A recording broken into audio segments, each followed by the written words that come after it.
بالمونري إديما دي ببساطة هي تجمع السوائل في الرئة، خاصة في الألفيولاي الحويصلة الهوائية، واللي بتكون مسؤولة بشكل أساسي عن عملية تبادل الغازات.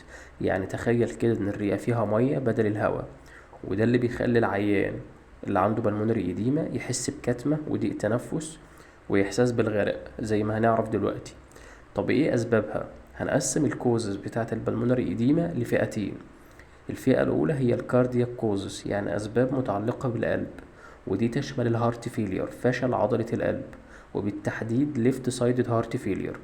لما بيحصل ضعف في الجزء الأيسر من القلب بيكون غير قادر على ضخ الدم بكفاءة، فيحصل ارتجاع للدم على الرئة ويزيد ضغط الدم فيها، ودي حالة اسمها بالمونري هايبرتنشن، وده بيخلي السوائل تتسرب من الأوعية الدموية وتعمل إديمة.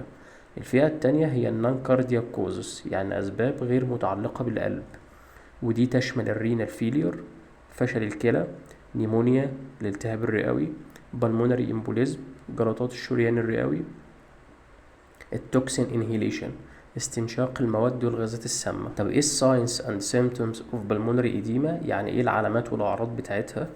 sudden severe dyspnea ضيق في التنفس بيحصل بشكل مفاجئ وبشكل شديد. أورثوبنيا ضيق في التنفس لما العيان يكون نايم على ظهره. suffocation العيان حاسس انه غرقان. coughing كحة، وهنا يا اما كحة بلاد دم او يكح بينك فروسس بيوتم بلغم لونه وردي. sweating العيان عرقان. سايانوزيس العيان مزرق، احيانا بيكون عنده شيستبين. تاكيكارديا ارتفاع في ضربات القلب. كراكلز على الشيست. طب العيان ده بنطلب له فحوصات ايه؟ رقم واحد وده الاساس شيست اكس راي، ودي اللي بتبين تراكم السوائل في الرئة. رقم اتنين ايكو كارديوجرام، بنعمل ايكو على القلب عشان نعرف حالة القلب ونستبعد الكاردياك كوزس. رقم تلاتة رينال فانكشن تيستس علشان نستبعد الرينال فيلير. رقم أربعة نعمل اي بي جي تحليل غازات دم شريانية علشان نطمن على الفنتيليشن والأكسجينيشن. طب العلاج بالنسبة لحالة بالمونري إديما بيمشي ازاي؟ على حسب السبب. يعني لو البلمونري امبوليزم هو سبب البلمونري إديما فالعيان هنا بياخد انتي كواجيوليشن ثيرابي. لو النمونيا هي سبب البلمونري إديما فالعيان بياخد انتي بايوتكس. لو الهارت فيلير هو سبب البلمونري إديما فهنا ممكن يتحط على ميكانيكال فنتيليتور أو يعمل قسطرة قلب. ولكن العلاج بشكل عام لحالة بالمونري إديما بيكون كالآتي: رقم واحد العيان بياخد أكسجين.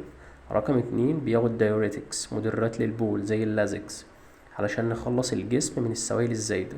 رقم تلاتة بياخد فازو دايليتورز موسعات للأوعية الدموية زي النيتروجليسرين علشان نخفف اللود على القلب. حالات البلمونري إديما حالات إمرجنسي خطيرة، ولو العلاج اتأخر ممكن توصل لريسبيراتوري فيلير فشل في التنفس. وبس كده، دي كانت البلمونري إديما ببساطة. لو استفدت ادينا فولو. سلام.